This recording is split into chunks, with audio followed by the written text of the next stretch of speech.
حدیث ہے رسول اللہ صلی اللہ علیہ وسلم کی صحیح حدیث ہے، حضرت فاطمہ رضی اللہ تعالی عنہا نبی صلی اللہ علیہ وسلم کے پاس آئیں، عرض کیا کہ یا رسول اللہ میں گھر میں بہت خدمت کرتی ہوں، ہاتھوں پہ نشان پڑ جاتے ہیں چکی پیسنے سے، کوئی گھر میں خادم کا انتظام کر دیں۔ آپ صلی اللہ علیہ وسلم نے فرمایا میں تمہیں ایسا عمل نہ بتاؤں جو خادم سے بہتر ہے؟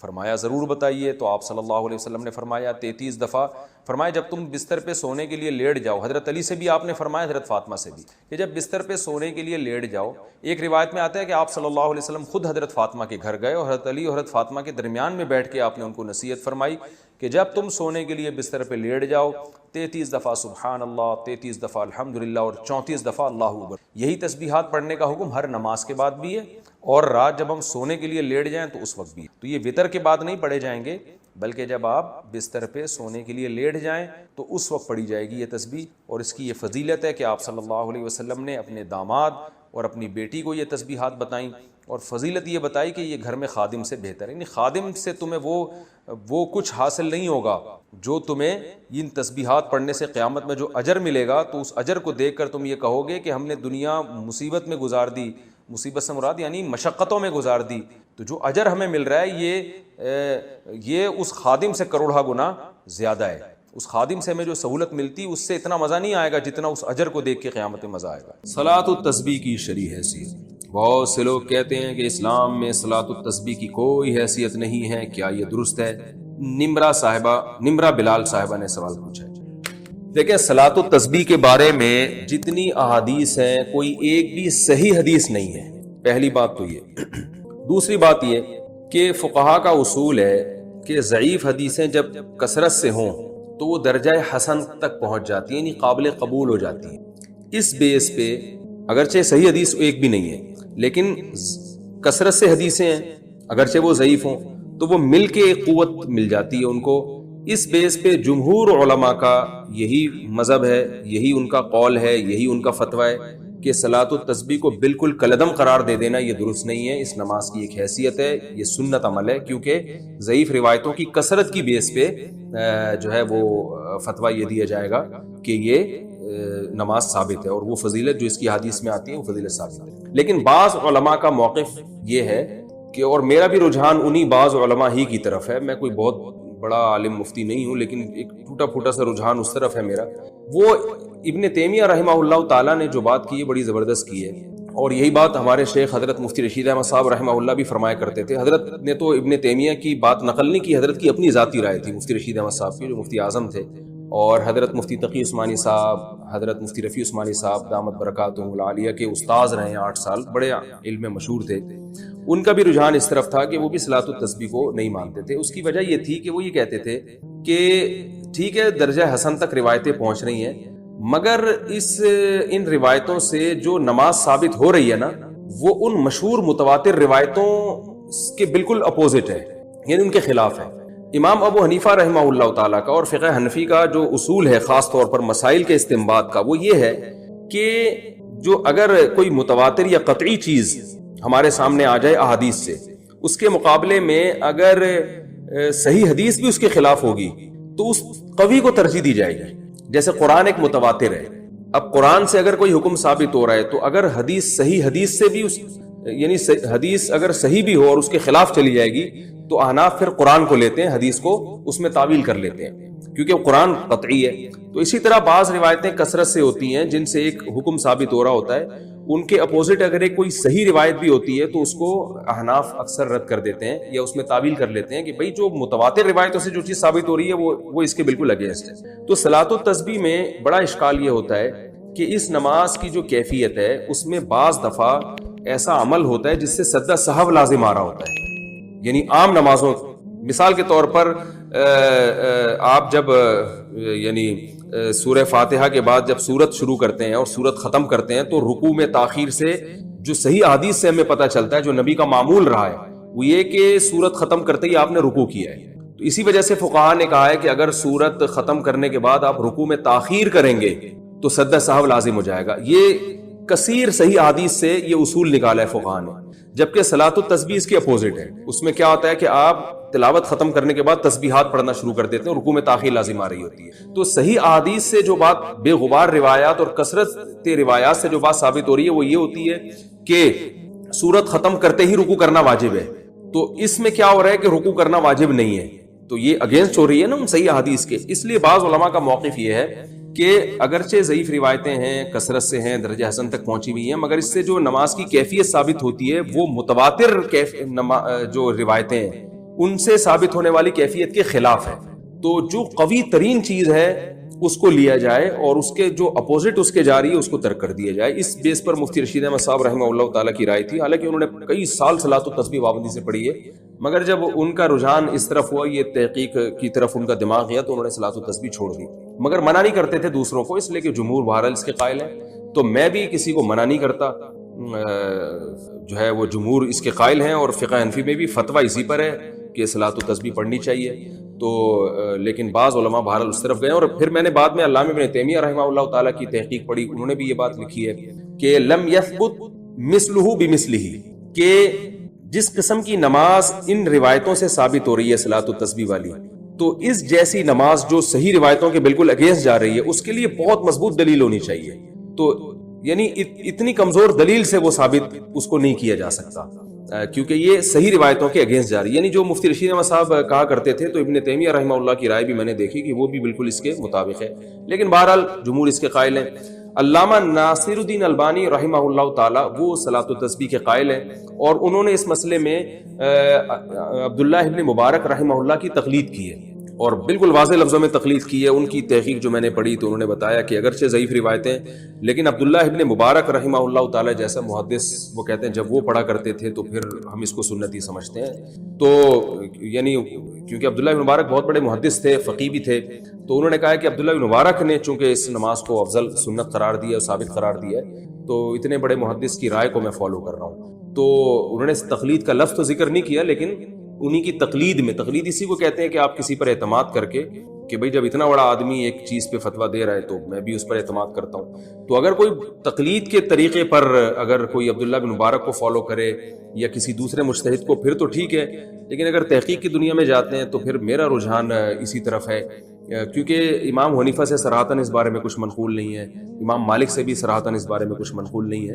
یہ حضرات اس بارے میں خاموش ہیں. تو اگر ان سے منقول ہوتا تو بھی ہم کہتے ہیں کہ یہ اتنے بڑے لوگ ہیں، یقیناً ان کے سامنے کوئی مضبوط دلیل ہوگی، یا یہ اس حدیث کو یقیناً صحیح سمجھتے ہوں گے. کیونکہ مجتہد کا کسی حدیث پہ فتویٰ دے دینا یہ اس کی علامت ہے کہ اس کی نظر میں یہ حدیث بالکل صحیح ہے. تو وہ اگر یہ فیصلہ کر دیتے یہ حدیث صحیح ہے، تو پھر کیونکہ حدیث کا صحیح اور ضعیف کہنا بھی تو محققین کا کام ہے نا، یہ فیصلہ عام آدمی کے لیے آسان نہیں ہے. تو اس بیس پر میرا اپنا جو ذاتی رجحان ہے وہ یہی ہے کہ صلاۃ التسبیح کوئی پڑھ رہا ہے تو ٹھیک ہے، جمہور کے قول پر عمل کرے، دونوں طرف دلائل ہیں. لیکن میرا جو رجحان ہے کہ جب صحیح احادیث سے جو نمازیں ثابت ہیں وہ اتنی کثرت سے ہیں، جو بالکل بے غبار روایات ہیں، اور ان میں اتنا ثواب ہے، تو بھائی جو کمزور چیز ہے اگر بہت وقت بچ جائے تو اس کی طرف آئیں اور صحیح حدیث کو فالو کریں، تو میرا خیال ہے زیادہ اچھا ہے. لیکن بہرحال کوئی صلاۃ التسبیح پڑھتا ہے تو بدعت نہیں کہہ سکتے، کیونکہ بڑے بڑے علماء کا اس میں اختلاف ہے، اور جب اتنے بڑے فقہاء اور علماء کا اختلاف ہوتا ہے تو اس کی بیس پر کسی عمل کو بدعت بہرحال ہم نہیں کہہ سکتے، جبکہ روایتیں اس طرف موجود بھی ہیں. تو اس لیے آپ جس کی بات کو فالو کرنا چاہیں، جس عالم کے قول پر عمل کرنا چاہیں، آپ کو اختیار ہے. اس میں دونوں رائے ہیں. باقی صلاۃ التسبیح میں ایک اور میں بات آپ سے عرض کروں کہ دیکھیں، نماز تو جمہور کا مذہب تو یہی ہے، فقہ حنفی میں بھی فتویٰ اسی پر ہے کہ صلاۃ التسبیح پڑھنا سنت ہے. بڑے بڑے علماء اس کے قائل رہے ہیں، جس کی ڈیٹیل میں نے آپ کو بتائی. باقی بعض لوگوں کا ایک مزاج بھی ہوتا ہے، میرا ایک اپنا ایک جو مزاج ہے، میں کہتا ہوں یار ایسی چیز کو لو جو بالکل بے غبار ہو. کیونکہ رسول اللہ صلی اللہ علیہ وسلم جو تھے تہجد کی نماز روزانہ پابندی سے پڑھا کرتے تھے، جن کیفیات کے ساتھ، 2 رکعتیں کر کے بھی، کبھی 4 رکعتیں کر کے بھی، اس میں آپ سورہ فاتحہ پڑھتے، پھر سورت ملاتے، پھر رکوع کرتے. تو یہ کیفیت تھی. تحیات کے بعد درود شریف اور دعا پڑھ کے سلام پھیرتے. اور اسی طرح اشراق کی نماز آپ نے بتائی، اوابین کی نماز بتائی، یہ بالکل بے غبار روایات سے ثابت ہیں، ان میں کوئی اختلاف بھی نہیں ہے. تو بعض کا مزاج بھی ہوتا ہے، میرا مزاج یہ کہ بھائی ایسی چیز کو لے لو جو بالکل بے غبار ہو. لیکن بعض لوگ کہتے ہیں کہ بھائی اس میں چونکہ تسبیح کا عمل بہت زیادہ ہو رہا ہے اور بڑی لمبی نماز ہوتی ہے اور تسبیح سے ایک طرف دماغ لگتا ہے، اس بیس پہ کہتے ہیں کہ یہ پڑھنی چاہیے. تو اس میں ایک ذوق کا بھی اپنا دخل ہوتا ہے. تو دونوں رائے ہیں. اب جس رائے کو چاہے. دیکھیں موبائل پہ قرآن پڑھنا تو بالکل جائز ہے. صلاۃ التسبیح کے بارے میں اپنا کلپ ریکارڈ کروا چکا ہوں. دیکھیں اختلافی اجتہادی مسائل میں نا اختلاف رائے کا تحمل کیا کریں. یہ جو قضاء عمری پہ جو میں نے اتنا سخت بیان کیا نا اس لیے کہ یہ اجماعی مسئلہ ہے. لیکن جس مسئلے میں علماء کا پہلے سے اختلاف ہو, رفع الیدین کا مسئلہ, امام کے پیچھے فاتحہ کا مسئلہ, اسی طرح شب برات کا مسئلہ, اس میں رات کو فیصلے ہوتے نہیں ہوتے, اور رات کا فیصلہ والا تو وہ بالکل ہی وہ ایسے ہی قول ہے, یعنی کچھ چیزیں اس میں بھی اختلافی ہیں نا.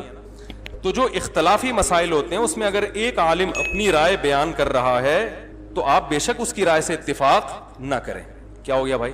اس کی رائے سے آپ بے شک اتفاق نہ کریں, لیکن اس پہ طنز کرنے کی آپ کو اجازت نہیں. اسی کے بارے میں نے کلپ ریکارڈ کروایا تھا کہ صلاۃ و تسبیح پر جتنی بھی حدیثیں ہیں وہ سب ضعیف ہیں.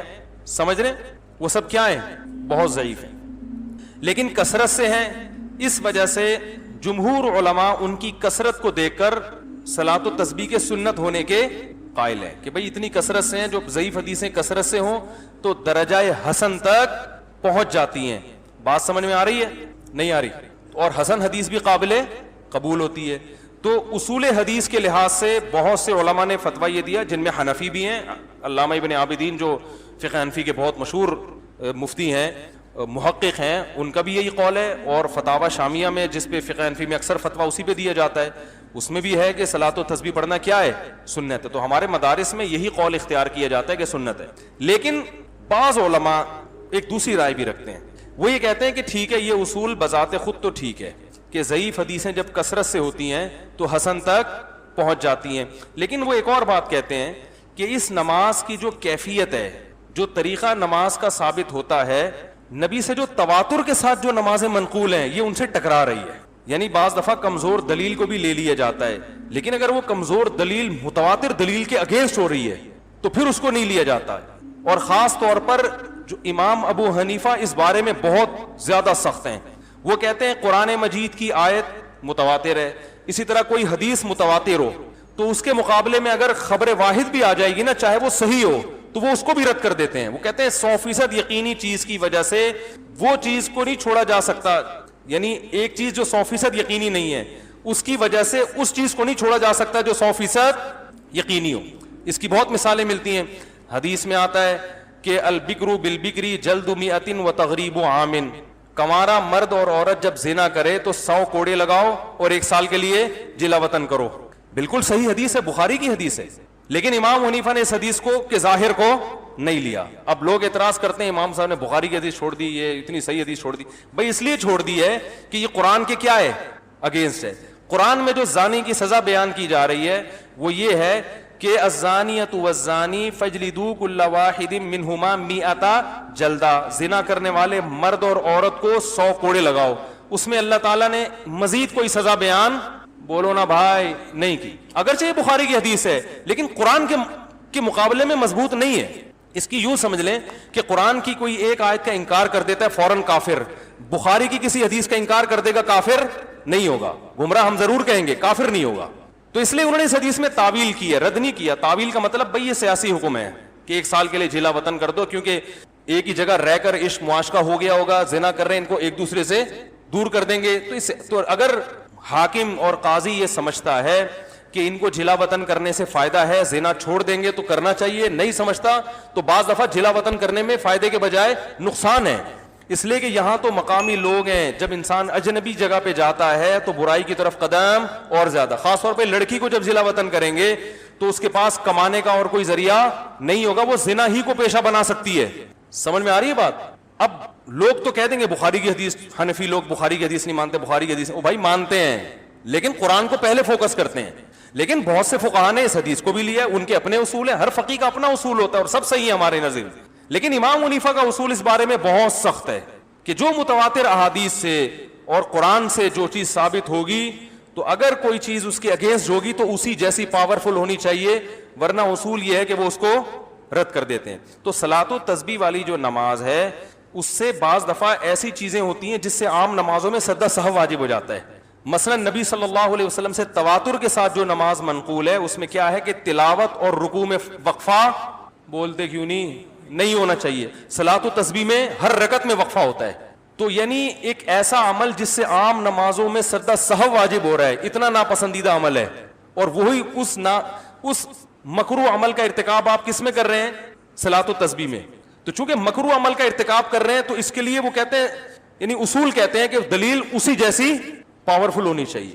لیکن میں نے بتایا مسئلہ اختلافی ہے، جمہور بہرحال اس کے سنت ہونے کے قائل ہیں اور بعض حضرات اس طرف گئے ہیں. تو میرا رجحان، میں تو نالائق آدمی ہوں، میرا تو مجھے کہتے ہوئے بھی شرم آتی ہے میرا رجحان، لیکن بن تو سکتا ہے نا، کسی کے رجحان پر تو گورنمنٹ کی طرف سے کوئی پابندی نہیں ہے. تو میرا رجحان اس لیے اس طرف ہے کہ بھائی جب صحیح احادیث جو بالکل بے غبار ہیں ان سے اتنی کثرت سے جو نمازیں ثابت ہیں پہلے وہ پوری کر لو، پھر ٹائم بچے تو پڑھ لو. لیکن آپ جب وہ ان کو کریں گے تو وہی اتنی زیادہ ہیں کہ آپ کے پاس اس طرف آنے کا ٹائم نہیں بچے گا. پھر بھی کوئی کر رہا ہے تو بھائی جمہور کا مذہب ہے، ہم اس کو بدعت ہی نہیں کہہ سکتے.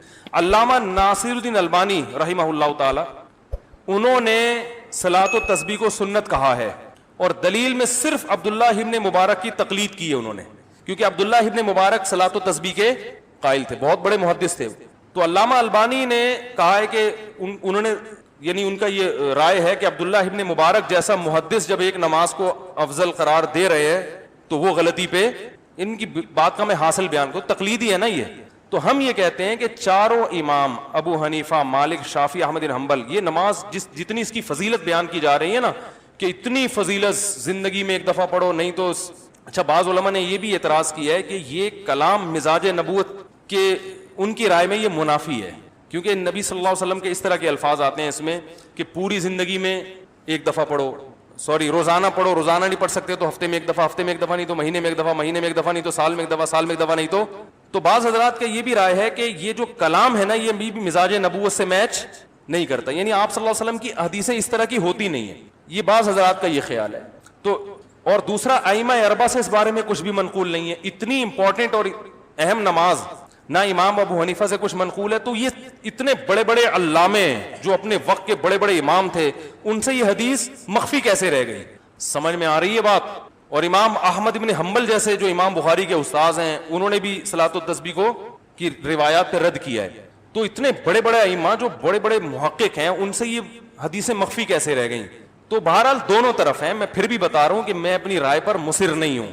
کوئی صلاۃ التسبیح کا مجھ سے پوچھتا ہے تو میں عمومی طور پر اس کو وہی فتویٰ بتاتا ہوں تو جمہور کا ہے، کیونکہ امت کو مزید اختلاف میں نہیں ڈالنا. لیکن یہ چونکہ کسی نے پوچھا تھا تو جب ایک دفعہ زبان سے بات نکل جائے تو پھر تو بھگتو صحیح ہے نا. ورنہ میں نے 15 سال یہ مسئلہ کبھی ممبر سے بیان نہیں کیا. بھئی عوام چلو عبادت ہی کر رہی ہے، جمہور کے قول پر عمل کر رہی ہے، کرتی رہے، یہ کوئی اتنے بڑے مسائل نہیں ہے کہ ایک نئی جنگ چھڑ جائے.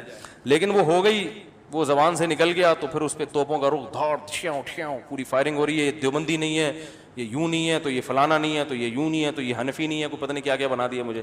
تو اتنا بڑا مسئلہ نہیں ہے، پڑھ لیں ٹھیک ہے نا. میں نہیں پڑھتا، مجھے گن پوائنٹ پہ کسی کا باپ بھی نہیں پڑھا سکتا ٹھیک ہے.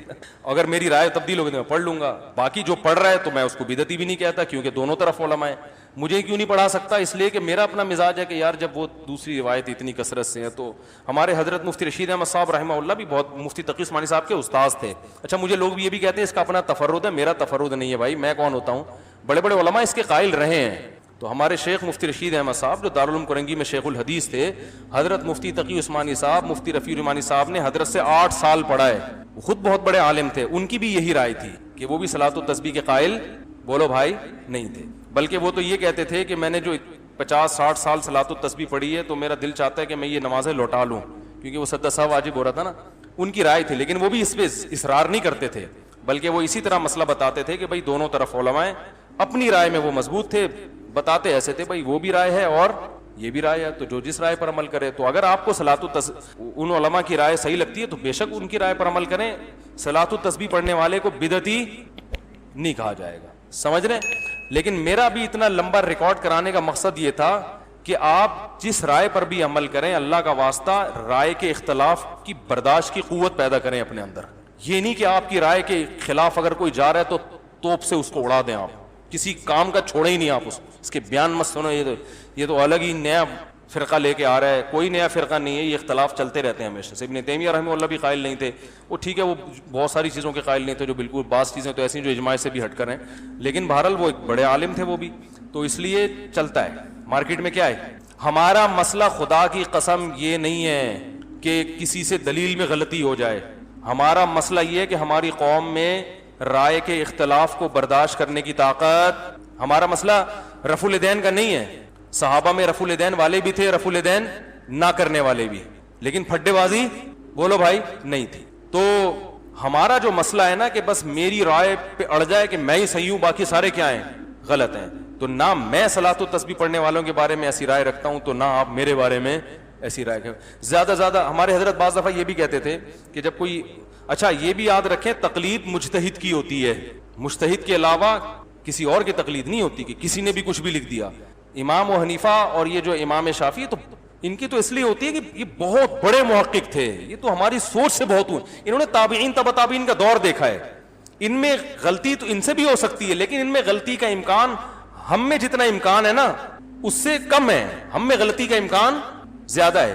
مجھے ایک صاحب کہنے لگے کہ یار امام حنیفہ سے غلطی نہیں ہو سکتی. میں نے کہا ہو سکتی ہے، لیکن آپ کی جو تحقیق ہے نا اس میں غلطی کا امکان امام حنیفہ کی تحقیق سے غلطی کے امکان سے زیادہ ہے. 100% تو اجتہادی مسائل میں کوئی بھی رائے قائم نہیں کی جا سکتی کہ کون صحیح ہے کون غلط ہے، امکان ہی کی بیس پہ چل رہا ہے کہ کس میں امکان زیادہ ہے کس میں. میں نے کہا ان میں کم ہے، آپ میں زیادہ ہے. تو امام حنیفہ کے بعد جو لوگ ہیں، تو پھر کوئی جو مفتی ہو جو خود تحقیق کر سکتا ہو، اس کے لیے پھر ہر ایک کے قول کو بالکل ہی جو ہے نا وہ، تبھی ایسا ہوتا ہے. بہت سارے اقوال ہیں شامیہ میں ہیں جن پہ فتویٰ نہیں دیا جاتا، تو یہ چلتا ہے مارکیٹ میں، سب چلتا ہے. تو اس میں زیادہ ٹینشن لینے کا نہیں ہے. بولے یہ بھی ٹھیک ہے. اور زیادہ زیادہ بول دیں مفتی صاحب کا تفرد ہے. کیا بول دیں؟ بولے صاحب کی اپنی مفتی صاحب کبھی کبھی سٹیا جاتے ہیں. یہ کمنٹ کر لیں یار مفتی صاحب بہت اچھے ہیں، بہت اچھا بیان کرتے ہیں، کبھی کبھار پٹری سے اتر جاتے ہیں. اتنا لکھ دیں تو بھی مجھے کوئی تکلیف نہیں ہوگی. اس دفعہ صلاۃ و تسبیح کے معاملے میں مفتی صاحب پٹری سے اتر گئے ہیں، بس اتنا بول دیں چلے گا. خوب اچھی طرح سمجھ لیں کہ باہر سے جو کچھ آ رہا ہے نا آپ کے پاس، جو ہدایت کے لیے جو زمینی ہدایت ہے، وہ ٹوٹلی گمراہی ہے.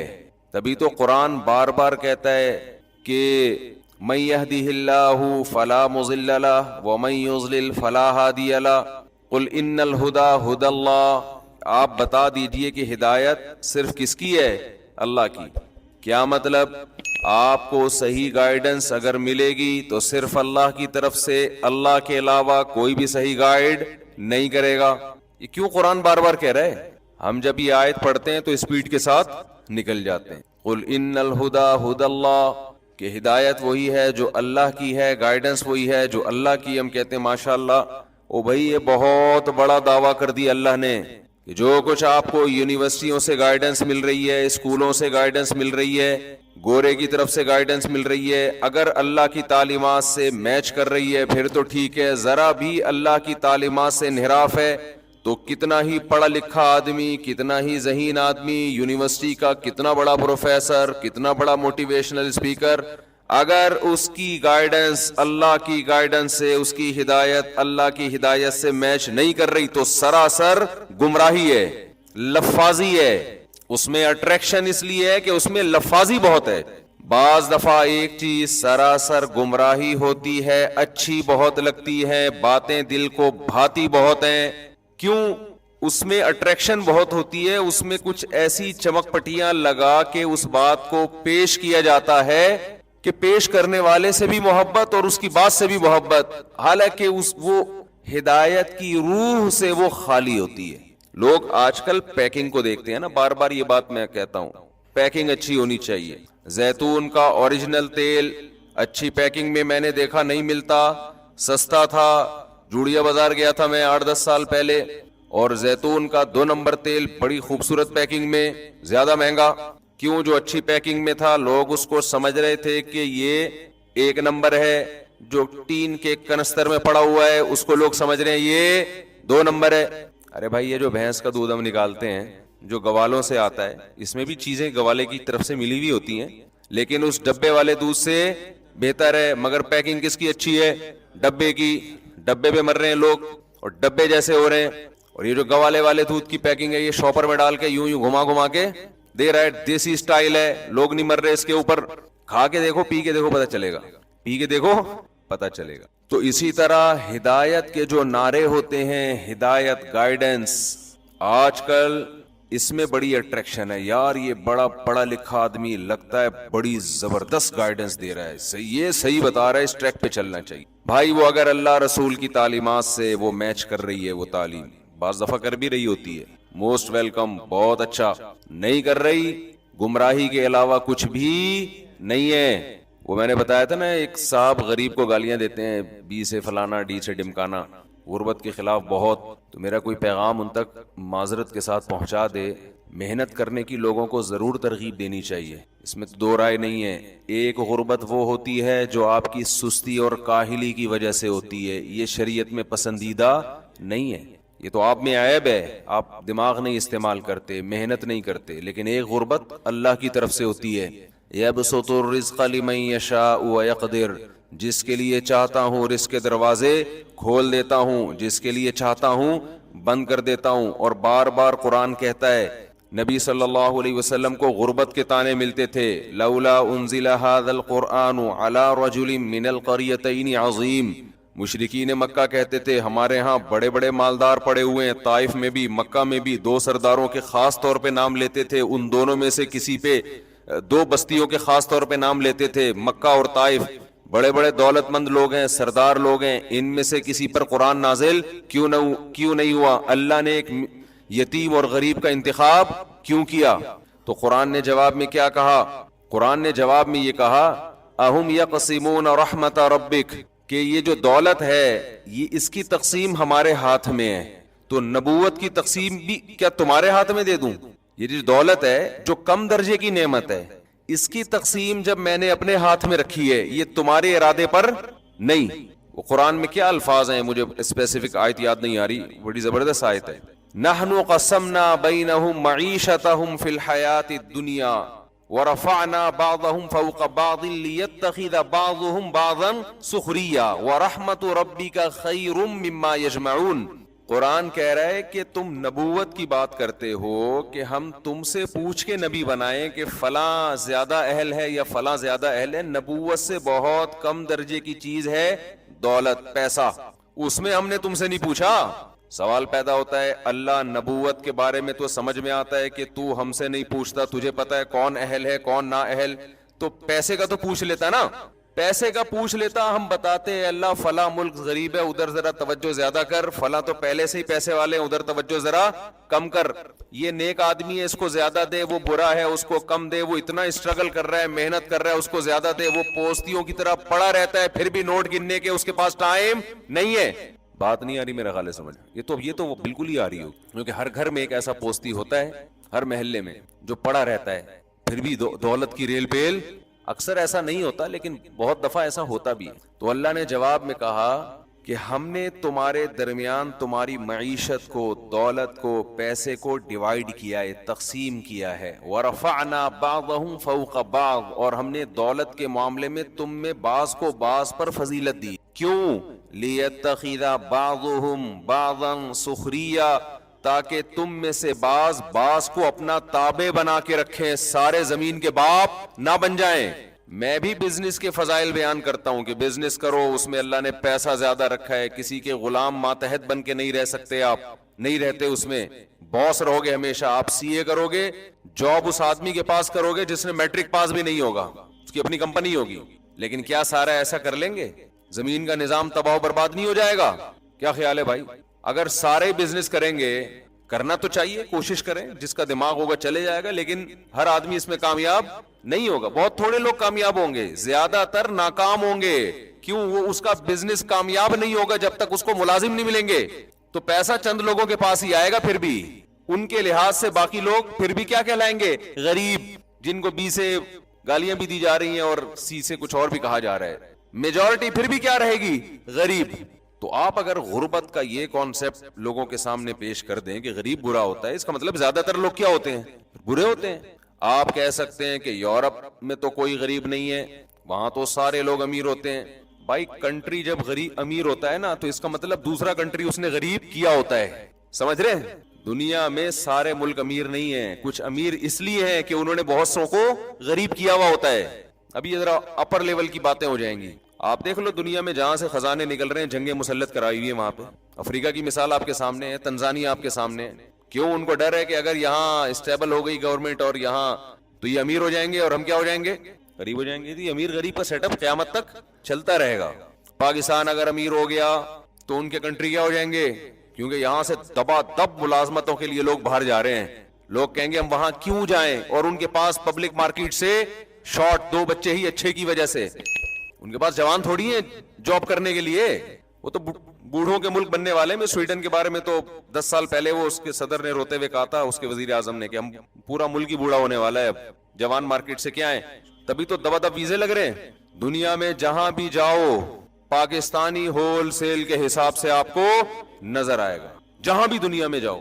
اور پاکستانیوں کی مت کیسی ماری گئی ہے فیملی پلاننگ والوں نے, کیا دماغ خراب کیا ہے کہ تمہیں ملازمتیں مل رہی ہیں گروتھ ریشو کی وجہ سے, کہ تمہارے یہاں جوان بہت ہیں اور تم اسی کو کم کرنے میں لگے ہوئے ہو. تو اس سے بھی جاؤ گے کہ باہر ملکوں میں تمہارے نوجوان جا کے جو کما کے کھلا رہے ہیں نا, اس سے بھی ہاتھ دھو بیٹھو گے.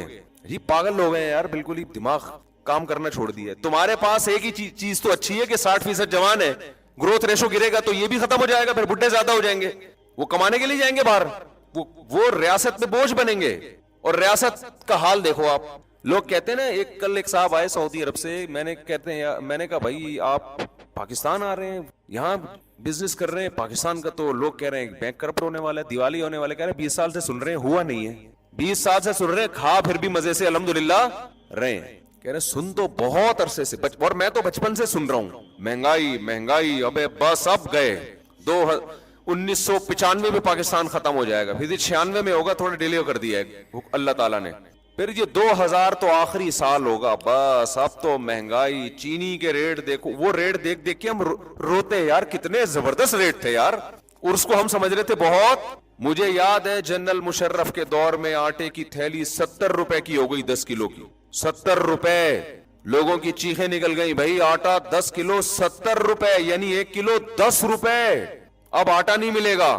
اس کے بعد سے بھی آٹا کھانے کی سپیڈ کم ہونے کے بجائے بڑھ رہی ہے. اور پراٹھوں پہ بیانات کے بعد تو ڈبل سے بھی زیادہ ہو سکتا ہے مہنگا اسی وجہ سے ہوا ہو. انہوں نے پراٹھوں کا تذکرہ شروع کیا ہے نا, دے دبا دب پراٹھے چل رہے ہیں لوگوں. ہوٹلوں میں جا کے دیکھو, ایسا لگتا ہے فری میں نہاری بٹ رہی ہے. میں مانتا ہوں غریب لوگ بھی بہت ہیں, اس میں دو رائے نہیں ہے, لیکن وہ غریب ہماری حکومت کی نااہلیوں کی وجہ سے ہیں, اور ہم لوگوں کی نااہلی کی وجہ سے ہیں کہ ہم خیال نہیں کر رہے. گورنمنٹ نے تو نہ کیا ہے, نہ کرنے کا کوئی مجھے چانس لگ رہا ہے, ہم لوگ نہیں خیال کر رہے. پاکستان اگر بچا ہوا ہے نا, یہ عوام کی وجہ سے بچا ہوا ہے, پبلک کی وجہ سے بچا ہوا ہے. ایک مثال دیتا ہوں میں. لوگ ہمیں غیر ملکیوں سے کمپیئر جب کرتے ہیں نا, تو ہماری عوام کو گالیاں دیتے ہیں, ان کی عوام کو کہتے ہیں 1 نمبر ہے. میرا تبصرہ اس کے برعکس ہے, ان کی حکومت 1 نمبر ہے اور ہماری عوام 1 نمبر ہے. نہیں یاری بات میرا خیال ہے. عوام ہماری اچھی ہے, حکومتیں ان کی اچھی ہیں, وہ چند لوگ ہوتے ہیں جو مینجمنٹ اچھی ہے ان کی. اس کی ایک سادہ سی مثال دوں. دیکھو آپ یورپ میں ہاسپٹل میں جاؤ گے, ایسا بہترین علاج ملے گا فری پاکٹ کا, بہترین ٹریٹمنٹ ہوگا, آپ کا 1 روپیہ بھی خرچ نہیں ہوگا. سارا خرچہ کون اٹھائے گی؟ گورنمنٹ. یہاں گورنمنٹ کا ایسا کوئی ہاسپٹل, عوامی ہسپتال ہیں, آپ انڈس ہاسپٹل چلے جائیں, بہترین علاج ہوگا آپ کا آغا خان کے طرز کا. خرچہ سارا کون اٹھائے گا؟ عوام. یورپ میں ایسا کوئی ہاسپٹل نہیں ہے جس کا سارا خرچہ کون اٹھا رہی ہو؟ عوام اٹھا رہی ہو. حالانکہ اتنے کھاتے پیتے لوگ ہیں, اور ہمارے ہاں غربت ان سے بہت زیادہ. پھر بھی ایک ہسپتال بنائے, لوگوں کو یقین آ جائے کہ یہ پیسہ صحیح استعمال ہوگا, آپ کے پاس نوٹ سنبھالنے کے لیے تھیلا نہیں ہوگا, یقین آ جائے لوگوں کو کہ یہ صحیح جگہ استعمال ہوگا. تو خیر ہم اپنی قصے کی طرف آتے ہیں, اپنی بات کی طرف آتے ہیں.